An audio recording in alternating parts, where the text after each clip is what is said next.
Hola, soy Laura y te doy la bienvenida de nuevo a Entre Artículos.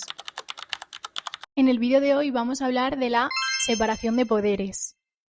En primer lugar, se puede decir que tanto la Constitución como el fenómeno histórico que de su aparición se derivó, el constitucionalismo, fue un invento. En tanto que, rompiendo con las creencias más arraigadas de la época, supusieron la construcción histórica de una realidad política y de todo un entramado ideológico desconocidos a finales del siglo XVIII.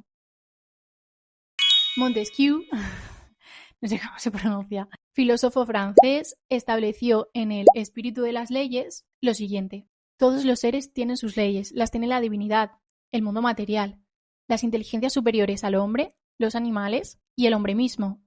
De esta primera cita podemos extraer las siguientes conclusiones. En primer lugar, da un concepto de ley que pone en directa conexión las leyes políticas con las leyes naturales. En segundo lugar, trata de ver la ley como algo universal, algo que no solo regula al hombre, sino a todo lo que existe. De forma que todas las entidades tienen unas leyes que las gobiernan. La divinidad tiene las leyes divinas o morales, el mundo material las leyes físicas o naturales de la naturaleza, como por ejemplo la ley de la gravedad. Los animales tienen instintos y reglas de comportamiento natural, y los hombres tienen leyes sociales y políticas. En primer lugar, concibe la ley como una regla que regula el comportamiento, ya sea de la naturaleza, de los seres humanos o de otras entidades. Esto conecta directamente las leyes naturales, como las físicas o de la naturaleza, y las morales, con las leyes políticas, como las constituciones o las normas de gobierno, de forma que las leyes humanas no existen en el vacío, sino que deben ser coherentes con la naturaleza humana y con un orden racional universal. Además, Montesquieu considera que la libertad política no es absoluta. Depende de que el gobierno tenga reglas claras y de que el poder esté dividido. En Inglaterra, el cuerpo legislativo estaba compuesto de dos partes, de dos cámaras, por un lado la Cámara de los Lores y por otra la Cámara de los Comunes, de forma que ambas estaban frenadas por el poder ejecutivo, que en ese momento lo sostenía el rey, que a su vez lo estará por el legislativo, de forma que ningún poder puede dominar por completo y cada poder limita o frena al otro. Las dos cámaras del legislativo se controlan mutuamente, es decir, ninguna puede imponer su voluntad sin la otra. Bien, Montesquieu además sostenía que los seres humanos poseen una tendencia natural a querer acumular más poder. Por eso, para evitar abusos, el poder debe dividirse, de forma que esta división permita que un poder limite a otro, garantizando el equilibrio y protegiendo la libertad. Montesquieu señalaba que este principio ya estaba siendo aplicado parcialmente en Inglaterra y defendía que en cualquier gobierno los poderes debían organizarse de forma que, por la disposición de las cosas, el poder frena al poder, dado que los hombres tienen una tendencia casi innata a querer poseer o acumular más poder. Entonces los poderes deben estar divididos para que el poder frene al poder. Más tarde, los padres fundadores de los Estados Unidos dispondrán en su Constitución la separación y la coordinación de poderes como base fundamental para garantizar la libertad. En Estados Unidos se incluye la fórmula de los checks and balances, que en otro vídeo explicaremos y analizaremos. James Madison afirmaba en El Federalista que, de no tenerse en cuenta esa precaución en favor de la libertad, equivaldría a la desaparición de la libertad que la Constitución debería asegurar, ya que la acumulación de todos los poderes en las mismas manos constituye tiranía. En el desarrollo de la doctrina de la separación de poderes fueron esenciales dos pensadores clave, John Locke y Montesquieu, quienes desde distintas perspectivas sentaron las bases de este principio de organización de la política moderna.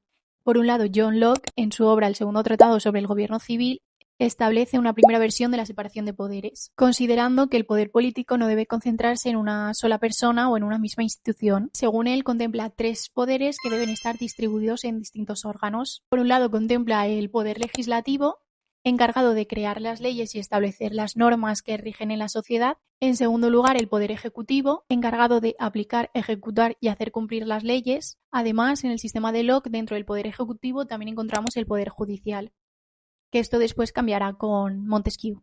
Bien, Locke se basaba en la realidad del sistema británico de su tiempo, donde ya existía una separación de poderes o de funciones. El hecho de que en la división de poderes de Locke no existiera un poder judicial independiente tiene sentido porque en ese momento en Inglaterra la resolución de los pleitos judiciales estaba a cargo de la Cámara de los Lores, es decir, del poder legislativo, y en tercer lugar contemplaba el poder federativo, que se refería a asuntos exteriores como las relaciones con otros países o la conducción de la guerra, de forma que el gobierno está organizado de manera que nadie concentre demasiado poder, con el fin de proteger a los ciudadanos. Por otro lado, Montesquieu, en su obra El espíritu de las leyes, perfeccionó y amplió la teoría de Locke, proponiendo un modelo más completo y sistemático de la separación de poderes. Su aporte central es la división tripartita del poder, donde cada función del Estado se organiza en un órgano distinto y autónomo.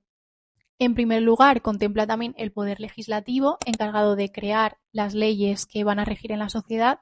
En segundo lugar, el poder ejecutivo, encargado de aplicar, ejecutar y hacer cumplir las leyes. Y en tercer lugar, ahora sí, el poder judicial, y lo contempla como un poder autónomo e independiente, encargado de interpretar las leyes y resolver los conflictos que surjan de la vida en sociedad, bien entre ciudadanos o entre estos y el Estado. Montesquieu introduce un principio esencial.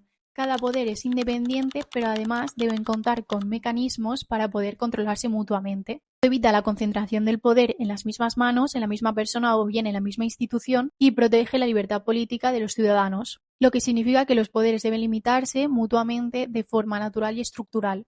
En definitiva, la doctrina de la separación de poderes fue desarrollada en un primer momento por John Locke, que se inspiró en el modelo inglés de su tiempo, donde ya existía cierta separación de funciones. Y luego Montesquieu lo formaliza y lo convierte en doctrina universal, aplicable a cualquier forma de gobierno que quiera garantizar la libertad y la justicia. Aquí os dejo un esquema para que le podáis hacer una captura por si os resulta de utilidad. De forma que todas las democracias hoy en día deben reconocer la separación de poderes como un principio básico, ya que sin ella no hay control del poder ni garantía de la libertad. Sin embargo, cada sistema democrático la aplica con distinto grado de rigidez o de colaboración entre los poderes. En España, la separación de poderes está reconocida en la Constitución de 1978, pero sus antecedentes se remontan a la primera Constitución de Cádiz, la PEPA de 1812. La Constitución de Cádiz representó un primer intento de modernizar el Estado español y limitar los poderes del rey, e introdujo la separación de poderes más rígida de la historia española, con competencias definidas para las Cortes, el poder legislativo, para el rey, que encarnaba en ese momento el poder ejecutivo, y por otra parte también proclamaba la independencia judicial, es decir, el poder judicial en manos de tribunales independientes, aunque en realidad esta independencia fue limitada y con bastantes intromisiones por parte del poder político. Por su parte, la separación de poderes, reconocida en la actualidad, sigue el modelo clásico inspirado en Montesquieu, siendo este el sistema seguido en la mayoría de las democracias. Por una parte, el poder legislativo, que recae en las Cortes Generales, que representan al pueblo español y están formadas por dos cámaras.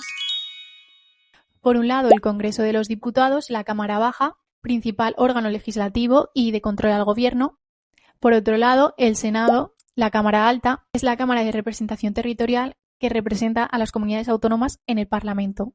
A ellas corresponde la potestad legislativa, es decir, la capacidad de crear leyes. En segundo lugar, el Poder Ejecutivo, que recae en el Gobierno, integrado por el presidente en su cabeza, los vicepresidentes en su caso y los ministros. Se encarga de aplicar y ejecutar las leyes. Su función es dirigir la política, tanto interior como exterior, así como la administración civil y la defensa del Estado. En tercer lugar, el Poder Judicial, que corresponde a los tribunales de justicia, que son autónomos e independientes para garantizar la imparcialidad y los derechos de los ciudadanos.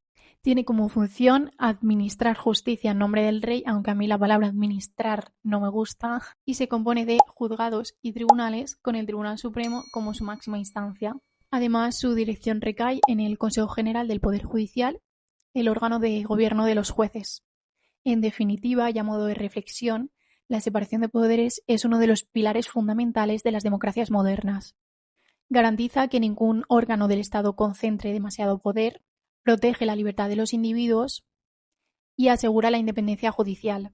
Sin embargo, aunque esta separación formalmente está consagrada en las constituciones democráticas, hoy se enfrenta a numerosos desafíos que ponen a prueba su eficacia, como la concentración del poder ejecutivo, pues el uso excesivo de decretos ley y de medidas de emergencia debilita al Parlamento y concentra las decisiones en manos del Ejecutivo. La politización de la justicia, los nombramientos judiciales influenciados por intereses políticos y también las presiones a los jueces sin duda comprometen la independencia judicial, lo que aumenta la confianza por parte de los ciudadanos en la imparcialidad del sistema. También la crisis del sistema político tradicional, debido a la difuminación de las líneas tradicionales entre derecha e izquierda y la proliferación de partidos. Asimismo, la polarización, que tiene como consecuencia la deslegitimación y la deshumanización del contrincante, del político y de las políticas, de forma que todo lo que hace el otro se sitúa fuera del sistema y mi posición es la única legítima y la única que se sitúa dentro del sistema político. También la polarización tiene como grave consecuencia la destrucción de los acuerdos y de los consensos a los que se ha llegado previamente, de forma que se cuestionan todos los acuerdos previos que se habían construido o se quedan solo con una parte, negando la otra parte, lo que es una forma también de negar el consenso, como por ejemplo la Constitución, siendo otra consecuencia de la polarización la apropiación del consenso. Es decir, mi interpretación del consenso es la buena y la correcta y el otro queda fuera. En definitiva, cuando vivimos en una sociedad y en una política polarizada, lo que se produce es que la Constitución y aquellos acuerdos o consensos que aglutinaban la sociedad pierdan fuerza